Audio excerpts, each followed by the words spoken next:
which I can understand because they're only trying to do their job. I'm like, don't shoot the messenger, but I wasn't having any of it, so I asked, can I please see your manager? Hey, it's Chris, and as my last video was on GCSE results day, you're probably thinking that I failed all my GCSEs and jumped off a cliff. I'm glad to say that actually wasn't the case, and I was quite pleasantly surprised. I'm just really inconsistent with videos. And that's something I just really want to quickly touch upon before I really get into this video. So I actually wasn't going to make another video until I got to uni, because that's why I really want to pick back up my channel, because I do want to create stuff. Just with A-levels being literally 3 months away, I think I really need to focus. That being said also, I really want to change the type of content I'm making. So as I'm really passionate about drama and acting, I sort of just want to make these like shorts. I don't know if that's the correct term to be using, like shorts it is. Like acting shorts. I don't really know how that's really going to turn out, but I just know that I have a lot of different ideas and I really want to put them on here. I also just want to document my time as a drama and English student, more so for me as sort of like a video diary to look back on, see what I was doing then, but then also for the interests of people who are interested in more creative subjects like drama and seeing what that actually is like at uni. Anyways, now that's done and out of the way, let's get on to what this video is really about. Vidcon 2019. And so this is more like a chill story time and conversation. I'm just going to drink this delicious cup of vanilla chai tea. Feel free to grab any other beverage you have because tea is about to be spilt. So for the first time ever, from the 14th to the 17th of February of 2019, Vidcon London took place at the Excel Centre. So if you don't know what Vidcon is, it's basically a convention where you have the opportunity to meet creators big or small, and also get involved in other things that are going on in booths and pick up merch. And although I was in there for the last 2 days, Saturday and Sunday, I feel that from speaking to others who were there for the full 4 days, I can give an honest review. I'm not going to go into like chronological detail of Saturday and Sunday because I feel like this video is going to be long enough because I love to ramble. So I'm just going to split it into the pros and cons of the general 2 days. And yeah, because I wasn't planning on doing this video, there's going to be a lack of photos and footage to back up what I'm saying, so bear with me. So Thursday and Friday, I think, were more for people who already have YouTube channels and really will just want to learn how to improve them. I definitely feel like it was more aimed towards the creator and industry ticket holders. When it comes to different types of tickets, there were 3 different options: community, creator and industry, and I had a community one. Now these different options have different pricings, which is what I will get onto later, but I feel like that for Saturday and Sunday it was definitely more aimed towards the community ticket holders. So diving into the first pro, professionalism. So generally, I think the whole thing was run pretty smoothly. When I first got there and signing in, I was seen to pretty quickly when getting my wristband, which I'm still wearing because I'm a weirdo. And when asking anyone on the ground where things were, they were really helpful and quick to direct me. But yeah, everything was handled quite professionally, and I'm quite glad for that because things were organised and there was times and places where you could do things, and that was that. Another pro would be productivity. So I found that I was able to do quite a lot on my days. For Saturday, I didn't really plan anything out. I mean, I knew that I had a meet and greet with certain people because I got an email about that. But other than that, I relied on spontaneity, which actually turned out to be really, really good because things happened to me that which I never thought would happen. One of those things being invited on stage for a dance battle by Nathan Henry and Chloe Ferry from Geordie Shore. Like what? I'm still to this day like, what? For the next day, however, I did actually plan because I found that on Saturday there were a couple panels that I poked my head around the door, and then I noticed there was a creator that I really liked that was on there. However, the panel was about halfway through, so just to make sure I didn't miss anything, I planned for the next day, which is something I would recommend. Another pro I'd say would be seeing creators. So honestly, there weren't as many big, huge creators as I thought would be there, and obviously I know that goes down to their availability and time, and there were people like KSI and Joe Graceffa who have millions of subscribers there. However, that being said, I actually met a lot more creators than I ever thought I would. I do think this was an opportunity to meet the smaller creators. I say smaller creators, but literally they have anywhere from 50 to 300k. But literally, because they'd be walking around on the floor with everybody else, it was hard not to bump into them. And for that, I'm really grateful because I'm not going to go on too much about it because I know I'm going to get annoying and I do not shut about them. But I was able to meet my favourite study tubers, including Untitled Chapter, Jack Edwards, Eve Cornwell and Ruby Granger. On the first day, they were literally outside the expo hall, standing around waiting for people to come and meet and greet them, which I was like, wow. I also got to meet them a second time after their podcast, The Wooden Spoon, which you should really go check out because it's really, really good and inspiring and uplifting. I was also able to have a really long conversation with each of them, and they were just all so nice and just, I I still can't believe that happened. Anyways, enough of me fanboying. Now on to the next pro, which would be the panels. The panels were another pretty good thing, and I think there were quite a lot of different ones, built on different topics. I actually found myself going to some that I didn't really know much about, such as Let's Talk About Mental Health. And overall, I felt that there was something that nearly everyone could go to that they liked. And now to my final pro, which would be making friends.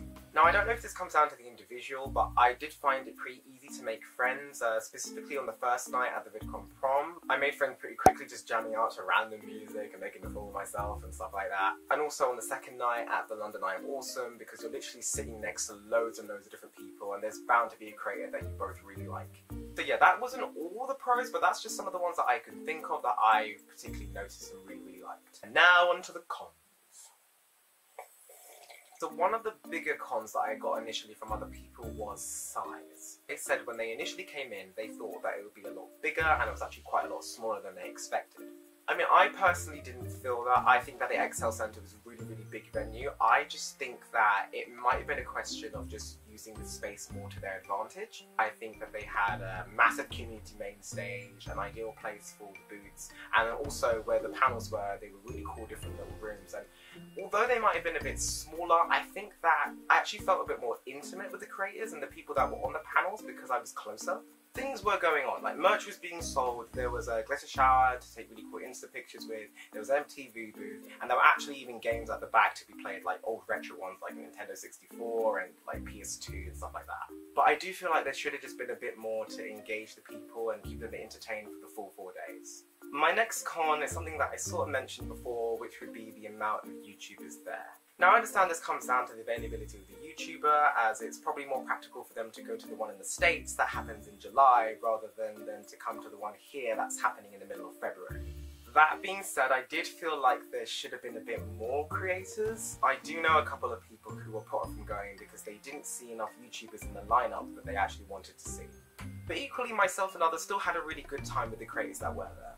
Which brings me sort of onto my next con, the diversity of creators. So talking to other people, and I did actually recognise this myself, there was a lack in the diversity of creators. That being like creators of colour, creators that have a disability, like just really diverse creators. Like, we didn't really see that many. I just think maybe for the next one there should be more diversity in the creators that are coming, and then also giving them panels. The diversity in the audience was quite mixed, and that was fine. It was just the people who were on the panels. But again, this could go down to like availability, which I can totally understand. My next con would be the question of time? Question mark?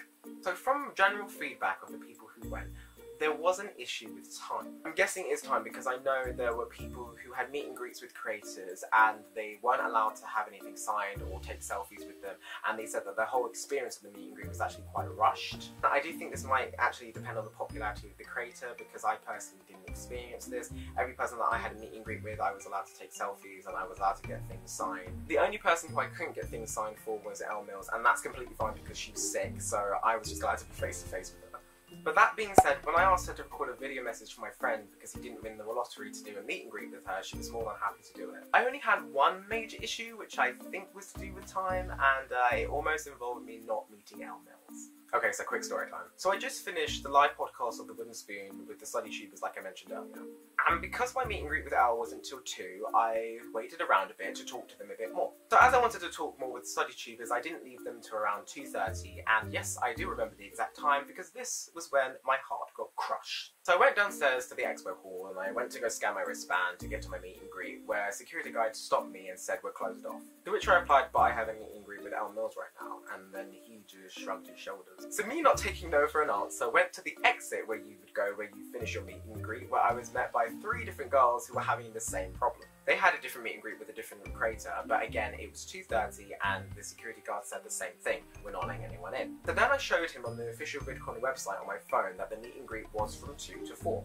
To which he then replied, I'm sorry, we've been given orders, we can't let you in. Which I can understand, because they're only trying to do their job. I'm like, don't shoot the messenger, but I wasn't having any of it, so I asked, can I please see your manager? Finally, we got the manager down on the ground, explained the situation, and then she was like, oh, it's a by lottery win only. And then I said, no, I actually have won the lottery, and I showed her my email confirmation. And then after that, she then did eventually let us through. To this day, I don't really know what the problem was. Maybe it was to do with time. I am not really sure.